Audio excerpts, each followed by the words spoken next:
বন্ধুরা, ছুটির দিন দুপুরবেলা খাসির মাংসটা দেখো একবারে। আমি যে প্রসেসে রান্না করলাম তোমরা সম্পূর্ণ ভিডিওটি দেখো আর এরকমভাবে রান্না করে খেয়ে দেখো, দারুণ হয়েছে। হ্যালো গাইস, শুভ দুপুর, নমস্কার সবাইকে। কেমন আছো তোমরা সবাই? আশা করছি ভালো। এই দেখো, আজকে তো শুক্রবার, এই ছুটির দিনে আমি রান্না করব খাসির মাংস। এই দেখো, খাসির মাংস ভালো করে ধুয়ে টুয়ে পরিষ্কার করে ম্যারিনেট করে রেখেছি। কী কীটা করেছি এই দেখো বন্ধুরা, এতগুলো লেবু কেটে লেবুর রস দিয়েছি, এখানে 3টে লেবু আছে, লেবুর রস দিয়েছি। আর মশলা দিয়েছি এখানে দারচিনি, লবঙ্গ, এলাচ, সাদা জিরে, তারপরে হচ্ছে শুকনো লঙ্কা, পেঁয়াজ, রসুন, আদা, এই সমস্ত কিছু কিন্তু মশলা আমি বেটে নিয়েছি। এখানে কিন্তু গুঁড়ো মশলা দিইনি, বাটা মশলা সব রান্না করব। খাসির মাংস লাল লাল ঝাল ঝাল ঝোল আজকে রান্না করব ছুটির দিনে।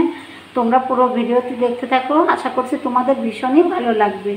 ভালো লাগলে লাইক করে দিও। আর যারা এখনও আমার নতুন বন্ধুরা আছো অবশ্যই ইউটিউব থেকে দেখলে সাবস্ক্রাইব করে দেবে, আর ফেসবুক পেজ থেকে দেখলে প্লিজ প্লিজ ফলো করে আমাকে একটু সাপোর্ট দিও। ঠিক আছে বন্ধুরা, তাহলে চলো চলে যাই রান্নাঘরে। আর অবশ্যই আমি এই খাসির মাংসটা আলু দিয়ে রান্না করব। আমি চুলের উপর আলুটা ভাজতে বসিয়ে দিয়ে এসেছি, ভাজা মনে হয় হয়েই গেছে। চলো তুলে নিই এখন। এই যে আলুটা দেখো আমি লাল করে ভেজে নিয়েছি। অনেকে কাঁচা আলু দেয়, কিন্তু আমার ওগুলো একদম পছন্দ হয় না কাঁচা আলু। আমি লাল করে ভেজে নিয়েছি। এই দেখো ভাজা হয়ে গেছে, এখন একটা প্লেটে তুলে নিচ্ছি। আমি একটু সাদা তেলও দিয়েছিলাম মশলার সঙ্গে ম্যারিনেট করার সময়। এখন এই যে আলুটা ভেজে নিয়ে তুলে নিয়েছি, এবার রান্না করব খাসির মাংসটা। এই যে এখানে আছে দারচিনি, লবঙ্গ, তেজপাতা, আমি ফোড়নে দিয়ে দিচ্ছি। সেই সঙ্গে দিয়ে দিচ্ছি খাসির মাংসটা ম্যারিনেট করে। এখন আমি মাংসটা ভালো করে লো টু মিডিয়াম আঁচটা রেখে আধা ঘন্টা ধরে ঢাকা দিয়ে দিয়ে নাড়াচাড়া করে করে সুন্দরভাবে কষিয়ে নেব। কারণ খাসির মাংসটা ভালো করে কষানো না হলে খেতে ভালো লাগে না বন্ধুরা। কষানোটাই আসল, সুন্দরভাবে কষিয়ে নেব। তোমরা পুরো ভিডিওটি দেখতে থাকো। আর এর মধ্যে লবণ হলুদটা ম্যারিনেট করার সময় আমি দিয়ে নিয়েছিলাম। স্বাদ মতো লবণ, পরিমাণ মতো হলুদ, আর লঙ্কা তোমরা যে যেরকম খাও সেরকমই দেবে। আমি এখানে শুকনো লঙ্কা দিয়েছি। খাসির মাংসটা সুন্দরভাবে কষিয়ে নিচ্ছি বন্ধুরা। প্রায় হয়ে এসছে কষানো, আর একটুখানি হলে হয়ে যাবে।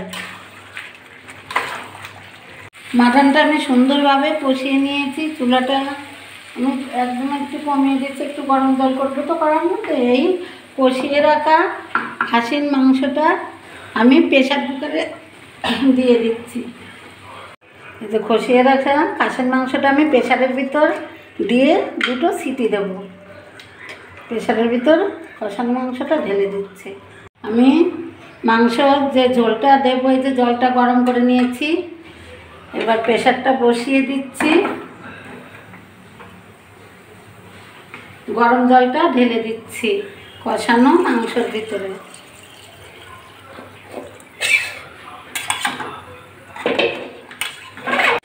মাংসের ভিতর আমি একটু এলাচ গুঁড়ো করে রেখেছিলাম, 1 চামচ মতো এলাচ গুঁড়ি দিয়ে দিচ্ছে। যে এলাচ ছোটো চামচে এলাচ গুঁড়ি দিয়ে দিলাম। এবার আমি ভেজে রাখা আলুগুলো দেব।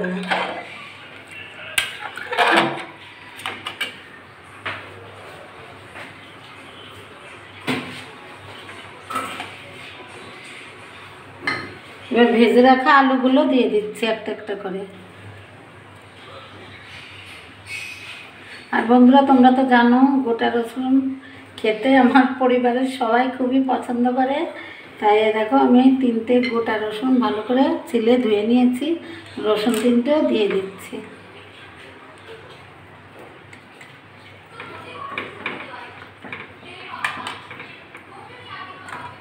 প্রেসার কুকারের মুখটা আটকিয়ে দিচ্ছি। আমি 2টো সিটি দিয়েই নামিয়ে নেব। তোমরা পুরো ভিডিওটি আমার সামনেই থাকো।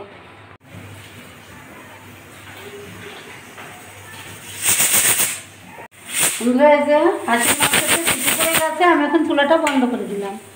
যে খাসির মাংসটা যে প্রেশার কুকার খুলে নিয়েছি, দেখো বন্ধুরা কি সুন্দর গলে গেছে।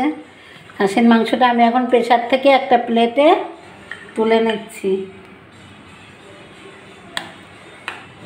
আলু দিয়ে খাসির মাংস ছুটির দিনে দুপুর একদম জমে যাবে। তো বন্ধুরা এই যে ছুটির দিনে দুপুরবেলা আলু দিয়ে খাসির মাংস লাল লাল ঝাল ঝাল, দেখো বন্ধুরা কালারটা শুধু একবার দেখো। খাসির মাংসটা সেই হয়েছে খেতে। আমি যে প্রসেসে রান্না করলাম তোমরাও একবার বাড়িতে এভাবে বানিয়ে খেয়েও দেখবে, ভালো লাগবে। তাহলে ভালো লাগলে লাইক করে দিও, আর নতুন বন্ধুরা প্লিজ প্লিজ আমার চ্যানেলটিকে অবশ্যই সাবস্ক্রাইব করে দিও। সবাই ভালো থেকো। আবারও সবাইকে শুভ দুপুর, টাটা সবাইকে।